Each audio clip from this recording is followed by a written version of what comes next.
दोस्तों नमस्कार। स्वागत है आपका हमारे इस यूट्यूब मंच पर। दोस्तों, जिस प्रकार की परिस्थितियां बिहार चुनाव के पहले से बननी शुरू हुई है, जिस प्रकार की परिस्थितियां सत्ता और संस्थानों की कथित मिली भगत की तरफ इशारा कर रही है और जिस प्रकार की परिस्थितियों में राहुल गांधी कल पटना की सड़कों से दिल्ली की सत्ता को चुनौती देने वाले हैं, उसके बाद के दौर को यदि आज के परिप्रेक्ष्य में देखने की कोशिश करें तो कई बातें एक साथ साफ होती है। लेकिन जो मूल मुद्दा है कि आखिर नरेंद्र मोदी सरकार की स्थिरता पर जो 15 महीने बाद सवाल शुरू हो गए हैं और उन सवालों के दायरे में जब अब ये माना जा रहा है कि इंडिया गठबंधन के अंदर से इसी लोकसभा के अंदर वैकल्पिक सरकार की परिस्थितियों की तरफ आगे बढ़ना शुरू हो गया है, तो आखिर वो कौन से चेहरे हैं जो बड़ी महत्वपूर्ण भूमिका निभा सकते हैं। सबसे ज्यादा जिनकी भूमिका महत्वपूर्ण हो जाती है वो दो चेहरे आखिर कौन से हैं जिनके सहारे दिल्ली में इंडिया गठबंधन 245 के आंकड़े को 272 के पार ले जाने की तैयारी कर रहा है। आज की तारीख में कहें तो पटना में राहुल गांधी या बिहार में राहुल गांधी जिस प्रकार की भूमिकाओं का निर्वाह कर रहे हैं, बिहार के वोटर के मन में कम से कम नरेंद्र मोदी और उनकी सत्ता की नीयत के प्रति तो संदेह पैदा हो ही गया है कि आखिर कारण क्या है कि हमेशा कुछ ना कुछ बचाने के लिए, कभी आरक्षण बचाने, तो कभी वोटिंग राइट बचाने, तो कभी कॉन्स्टिट्यूशन यानी संविधान बचाने की दिशा में आगे बढ़ना पड़ रहा है। उसी मुद्दे पर वोटिंग करनी पड़ रही है। नीतीश कुमार के खिलाफ एक शब्द नहीं बोलना। जरा सोचिए, जिसके खिलाफ चुनाव लड़ना है, जिसकी सत्ता से चुनाव लड़ना है, जिसको सत्ता से हटाकर खुद सत्ता पर काबिज होना है, वहां एक शब्द ना तो राहुल गांधी बोल रहे हैं ना ही कांग्रेस पार्टी बोल रही है। तेजस्वी यादव भी बोल रहे हैं तो बहुत सतही और सांकेतिक तरीके से बोल रहे हैं। क्या कारण है? कौन सी सहमति इंडिया गठबंधन के भीतर बन गई है और कौन सा मैसेज लेकर एक मुख्यमंत्री और एक उप मुख्यमंत्री, जी हां, कांग्रेस पार्टी के एक सीएम और एक डिप्टी सीएम, कौन सा मैसेज लेकर के यात्रा के बीच में राहुल गांधी के पास पहुंचे थे, यह जरा डिकोड करना इंपॉर्टेंट है कि आखिर हुआ क्या था। दरअसल नरेंद्र मोदी सत्ता की मियाद अब करीब करीब पूरी हो चली है। अंतर्राष्ट्रीय परिस्थितियां जिस तरह से मोदी सत्ता के लिए चुनौतियां नहीं बल्कि देश के लिए चुनौतियां खड़ी कर रही है, उसमें मोदी सत्ता का मौजूदा दौर में टिके रहना, एनडीए गठबंधन का टिके रहना अब करीब करीब नामुमकिन सा हो चला है। सियासत है, संभावना कुछ भी हो सकती है, लेकिन अभी की परिस्थितियां जो इशारा कर रही है उसमें एनडीए गठबंधन का दरकना नवंबर महीना आते आते तय दिखाई दे रहा है।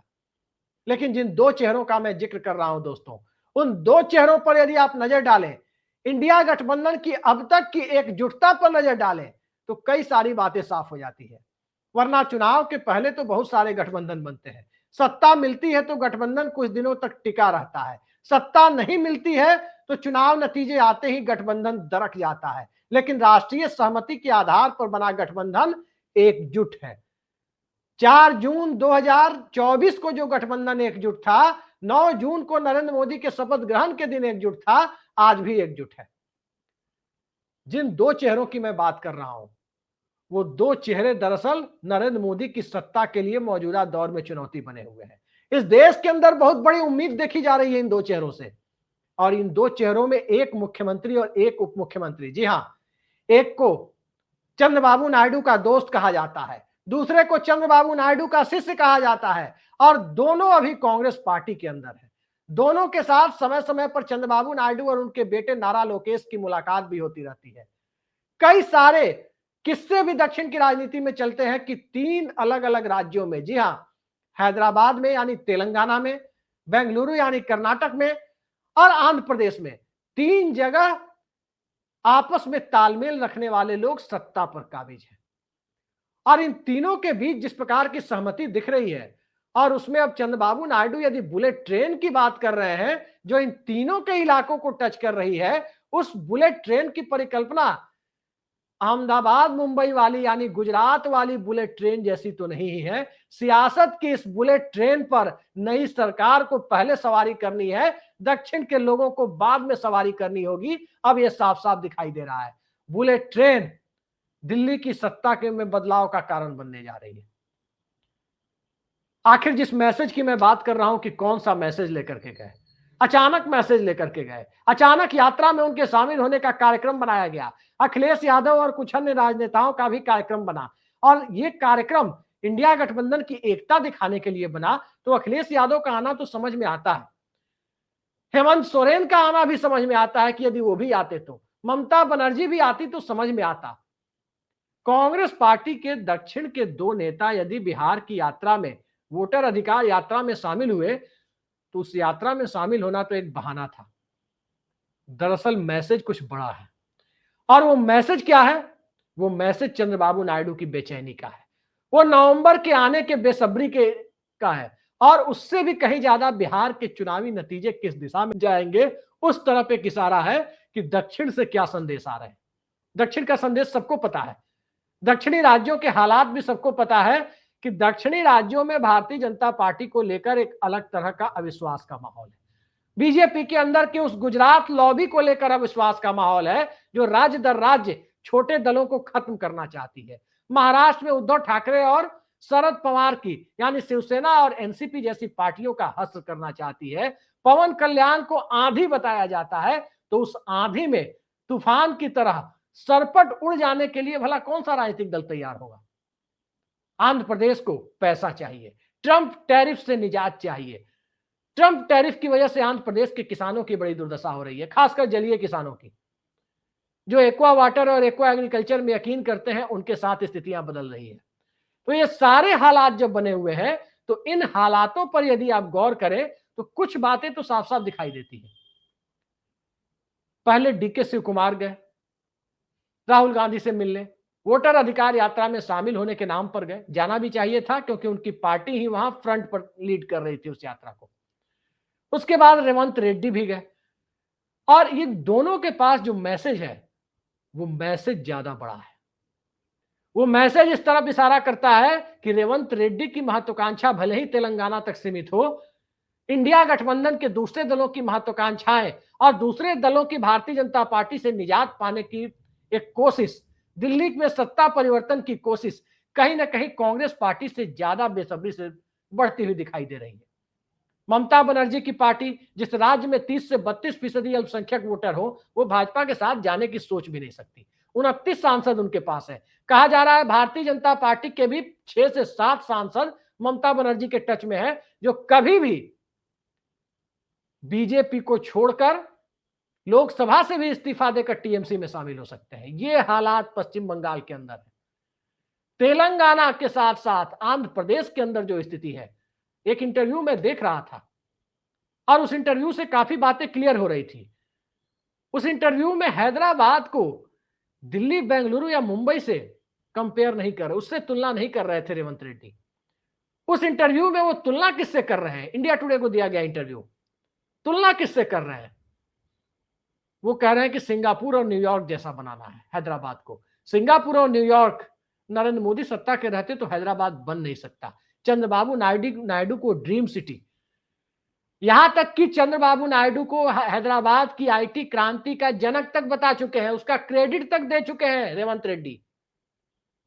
जो ही क्रेडिट किसी दूसरे दल के नेता को नहीं दिया जाता। हालांकि पूरा भारत जानता है कि चंद्रबाबू नायडू ने हैदराबाद के लिए क्या किया है, हैदराबाद को विश्व स्तर पर ले जाने के लिए उन्होंने क्या किया। और वो हैदराबाद आज आंध्र प्रदेश का हिस्सा नहीं बल्कि तेलंगाना का हिस्सा है। लेकिन तेलंगाना के कांग्रेसी मुख्यमंत्री के ऊपर यदि ये आरोप कुछ लोग लगाते हैं कि वो चंद्रबाबू नायडू के प्रॉक्सी के तौर पर वहां शासन कर रहे हैं, तो ये प्रॉक्सी सिर्फ आरोपों तक सीमित है या ये राजनीतिक साझेदारी आगे जा रही है? नारा लोकेश और चंद्रबाबू नायडू यानी पिता पुत्र के साथ, टीडीपी की टॉप लीडरशिप के साथ डीके शिव कुमार के यदि अच्छे संबंध हैं, तो उसका राजनीतिक फलाफल क्या निकलता है? दरअसल एसआईआर के मुद्दे पर जितना कड़ा रुख चंद्रबाबू नायडू ने अपनाया, सीएजी से ऑडिट कराने तक की मांग कर डाली, डिलिमिटेशन के मुद्दे पर जिस प्रकार से असहज स्थिति इस सरकार ने पैदा कर दी, और जिस प्रकार की परिस्थितियों का निर्माण मौजूदा दौर में सरकार के द्वारा वन नेशन वन इलेक्शन का मुद्दा हो या कुछ दूसरे मुद्दे हो, जिसे मजबूरी में समर्थन किया जा रहा है दक्षिण के कुछ दलों के द्वारा, गठबंधन धर्म का पालन करने के नाम पर समर्थन दिया जा रहा है, तो उस हालात में रेवंत रेड्डी यदि जा रहे हैं तो नवंबर के पहले का मैसेज तो नहीं है डीके शिव कुमार यदि जा रहे हैं तो नवंबर में यानी संसद के विंटर सेशन में शीतकालीन सत्र के को लेकर कोई मैसेज तो नहीं है। कई लोग ये भी आरोप लगाते हैं, पूर्व मंत्री तक ये आरोप लगा रहे हैं, अभी चंद हफ्तों पहले की बात है कि रेवंत रेड्डी गोदावरी वाटर को गुरुदक्षिणा के तौर पर गोदावरी के पानी को गिफ्ट कर रहे हैं चंद्रबाबू नायडू को, यानी आंध्र प्रदेश के लोगों को। वो प्लान वो बना रहे हैं, इस तरह की बातें सामने आ रही है। अगर इस तरह के आरोपों में दम है तो दक्षिण भारत की सियासत में चाहे अलमाटी डैम का मुद्दा हो, चाहे पोलावरम का मुद्दा हो, चाहे इस देश के सबसे बड़े विवादों में से एक कावेरी जल विवाद का मामला हो, दक्षिण में पानी सियासत को अक्सर तय करता रहा है।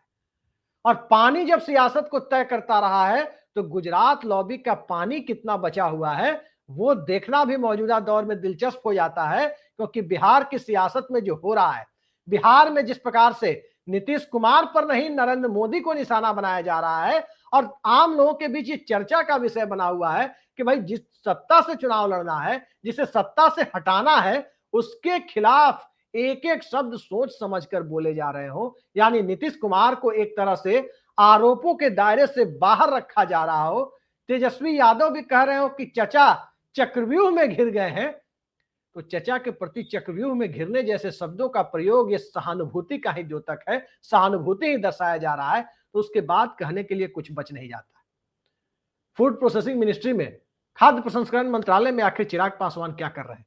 5 सांसदों की ताकत के बूते उन्हें रेल मंत्रालय की भी जरूरत हो सकती है। जिस रेल मंत्रालय ने रामविलास पासवान को एक जन नेता के तौर पर पहचान दिलाई, बिहार से लेकर देश की राजनीति में रामविलास पासवान की अलग पार्टी बनाने की हैसियत यदि बनी, उस रेलवे ने बनाई। और अब चिराग पासवान बीजेपी के साथ है, फूड प्रोसेसिंग के साथ, क्या रेलवे की चाहत उनके अंदर नहीं है? कई सारे सवाल हैं। अजीत सिंह कृषि मंत्री हुआ करते थे, उद्योग मंत्री हुआ करते थे, क्या उनके बेटे की चाहत कैबिनेट में जाने की नहीं है? क्या शरद पवार के साथ साथ उद्धव ठाकरे के साथ साथ एकनाथ शिंदे जिस प्रकार से उनके साथ महाराष्ट्र की सियासत में देवेंद्र फडणवीस की सरकार में सलूक किया जा रहा है, क्या वो हालात वो देख नहीं रहे? और इन सब से आगे उपराष्ट्रपति चुनाव में जिस प्रकार के हालात बने हैं, उपराष्ट्रपति चुनाव में बीजेपी के कितने सांसद क्रॉस वोटिंग करते हैं, ये सवाल जब मौजूदा दौर में सबसे बड़ा यक्ष प्रश्न बनकर खड़ा हो जाए तो आसानी से समझ में आता है कि चंद्रबाबू नायडू की भूमिका कितनी बड़ी है। और लोगों के जेहन में सवाल उठना स्वाभाविक हो जाता है कि आखिर नायडू का मैसेज लेकर, कोई महत्वपूर्ण मैसेज लेकर डीके शिव कुमार और रेवंत रेड्डी तो बिहार नहीं गए थे, वो मैसेज राहुल गांधी को तो नहीं देना था। कई सारे ऐसे सवाल हैं जिन सवालों को देखने के बाद अब कुछ वैसी परिस्थितियां दिखाई नहीं देती जिसमें नरेंद्र मोदी सरकार को, सरकार के इकबाल को इस देश के मौजूदा परिस्थितियों के साथ जोड़कर इसके टिकाऊपन की गारंटी लेने के लिए एनडीए की पार्टनर भी उसकी दुहाई देते हुए दिखाई दे। स्वाभाविक है कि कोई अब ये रिस्क नहीं लेना चाहता कि मौजूदा दौर में भारतीय जनता पार्टी जो बड़ी मशक्कत के बाद 272 के नीचे आई है, उसको फिर से 272 से ऊपर जाने का मौका दिया जाए, क्योंकि अब बीजेपी 272 के ऊपर जाती है तो वन नेशन वन इलेक्शन के नाम पर विपक्षी दलों को क्रश करने वाला बिल लाया जाएगा, क्योंकि तब 272 के ऊपर यदि बीजेपी फिर से जाती है तो तय हो चला है अब कि 30 दिनों तक कोई नेता, चाहे वो मुख्यमंत्री हो या मंत्री हो या प्रधानमंत्री हो, कोई भी हो, यदि वो जेल जाता है, उसके बाद उसकी कुर्सी और उसकी पार्टी दोनों एक साथ, दोनों का कबाड़ा लगना तय हो जाना है। तो इन परिस्थितियों को स्वीकार करने के लिए न तो नीतीश कुमार तैयार है, न नायडू तैयार है, न चिराग पासवान तैयार है, न जयंत चौधरी तैयार है। और बात यदि डीके शिव कुमार की है तो मामला सिर्फ और सिर्फ चंद्रबाबू नायडू तक ही नहीं है, मामला जगन मोहन रेड्डी को भी साधने का है। मामला जिस वोकालिंगा बिरादरी से डीके शिव कुमार आते हैं, उस बिरादरी के सबसे बड़े नेता यानी पूर्व प्रधानमंत्री एचडी देवेगौड़ा और उनके बेटे एचडी कुमारस्वामी की जनता दल सेकुलर को भी साधने का है। कई सारे खेल एक साथ सध रहे हैं। और जहां तक अंदरूनी सूत्रों के हवाले से जानकारी मिल रही है, एकनाथ शिंदे को साधने की जिम्मेदारी तो खुद शरद पवार ने उठा रखी है। कुल मिलाकर सियासत का यह खेल बड़ा है और इस खेल से सत्ता में जो दिल्ली में बेचैनी है, उस बेचैनी के का अंदाजा यही लगाया जा सकता है कि आने वाले कुछ हफ्तों में, कुछ दिनों में ईडी के छापे बढ़ने वाले हैं। ईडी की भूमिका बढ़ने वाली है। अभी तो अनिल अंबानी के यहां पहुंची थी और सब मान रहे हैं कि अनिल अंबानी के यहां पहुंचने का मतलब ही था कि अनिल अंबानी जो खुद ही इस समय लुटी पुटी हालत में है, दरअसल उन पर ईडी का छापा डालना पके हुए केले पर चाकू चलाने जैसा था। पके हुए केले पर चाकू चलाने जैसा। वो काम क्यों किया गया? वो काम इसलिए किया गया था क्योंकि कई लोग ये मानते हैं कि चंद्रबाबू नायडू के साथ उनके बेहद गहरे रिश्ते हैं। तो निशाने पर अनिल अंबानी नहीं, निशाने पर नायडू थे कि कायदे में रहोगे तो फायदे में रहोगे। लेकिन नायडू भला कायदे में रहने वाले हैं? नायडू तो सत्ता का कायदा कानून तय करते हैं। नायडू के लिए दिल्ली की सत्ता के कायदे कानून अलग से बनते हैं। जिसको यकीन ना हो, अटल बिहारी वाजपेयी सरकार के दौर को देख सकता है। जिनको यकीन ना हो, वो शांता कुमार, हिमाचल प्रदेश के पूर्व मुख्यमंत्री, जो तब ग्रामीण विकास मंत्री थे, प्रधानमंत्री ग्राम सड़क योजना का पैसा कैसे किस राज्य को किस फॉर्मूले से जाता था, उनसे जाकर पूछ सकता है कि नायडू की हनक क्या हुआ करती थी। लेकिन उस हनक के लिए अब रेवंत रेड्डी और डीके शिव कुमार एक नई भूमिका तो नहीं तैयार कर रहे हैं। देखते जाइए, आने वाले वक्त में, ज्यादा दिन दूर नहीं है, आने वाले वक्त में महज 1 महीने के अंदर आपको दिखाई देगा कि ये दो नेता आज की तारीख में हरकिशन सिंह सुरजीत की भूमिका निभाते दिख सकते हैं। यानी गैर भाजपा दलों को एकजुट करने की दिशा में बड़ी भूमिका निभा सकते हैं। मैं फिर कहना चाहता हूं, हमारे वामपंथी दर्शक जो हमारे बहुत सारे हमारे मित्र हैं, मैंने हरकिशन सिंह सुरजीत से तुलना नहीं की है रेवंत रेड्डी और डीके शिव कुमार की। डीके शिव कुमार और रेवंत रेड्डी को अभी साबित करना है। हरकिशन सिंह सुरजीत बहुत बड़े नेता थे इस देश के, उनकी तुलना किसी से नहीं हो सकती। लेकिन भूमिकाएं वही तलाशी जा रही है। आज सिर्फ एक सुरजीत की कमी से नरेंद्र मोदी की सरकार मौजूदा दौर में केंद्र में चल रही है। इस बात को राहुल गांधी भी जानते हैं और इस बात को इंडिया गठबंधन के तमाम घटक दल जानते हैं। यहां तक कि इन चुनाव के पहले इंडिया गठबंधन को टाटा बाय बाय कहने वाले नीतीश कुमार भी इस बात को जानते हैं कि सुरजीत मॉडल की कमी ही पिछली बार सरकार को बनने में बाधा उत्पन्न कर गई और नरेंद्र मोदी की सरकार की बैसाखियों के सहारे ही तीसरी वापसी हो गई। लेकिन अब डीके शिव कुमार जैसा फ्रंट रनर, उस तरह का मैनेजर जिसने हिमाचल में ऑपरेशन लोटस को फेल करा दिया, अब दिल्ली में ऑपरेशन लोटस के जवाब में रिवर्स ऑपरेशन मॉडल के तहत मोदी शाह की सत्ता को ही हिलाने की तैयारी तो नहीं है। कल यानी 1 तारीख को पटना में राहुल गांधी की यात्रा खत्म होने दीजिए और उसके बाद के कुछ दिनों पर गहराई से नजर रखने की जरूरत है कि आखिर सियासत का खेल किस दिशा में जा रहा है। आज के लिए इतना ही। नमस्कार।